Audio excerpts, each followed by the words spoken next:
Hello everyone! Isang maulan na araw po sa inyong lahat. So, medyo maulan po ngayong araw. Kaya naman po, ingat-ingat po tayong lahat dahil meron tayong low pressure at may bagyo po yata sa parting summer. Ayan. So, for today's video ay samahan niyo po ako magluto nitong ating ulam.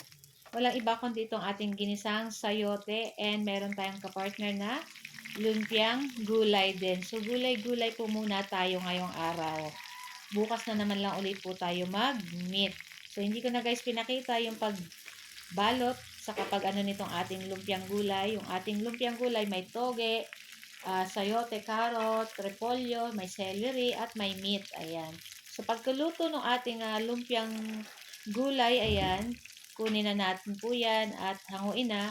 Lagay natin sa ating plato na may paper towel and set aside natin. Then, sa atin namang kawali, ayan na, sangkot siya na natin yung ating pork. Makita nyo, brown na yan guys. So, naggisa na tayo ng bawang at sibuyas.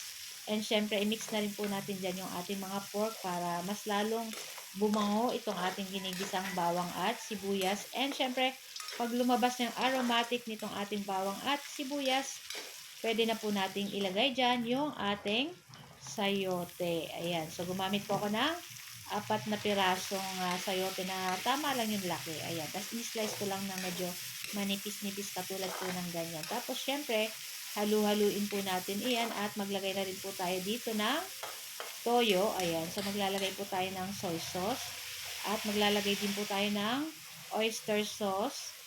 Ayan. Tapos, halu-haluin po uli natin and syempre, maglalagay po tayo ng konting sugar para pang balance sa ating niluluto. So, naglagay lang tayong konting tubig, guys.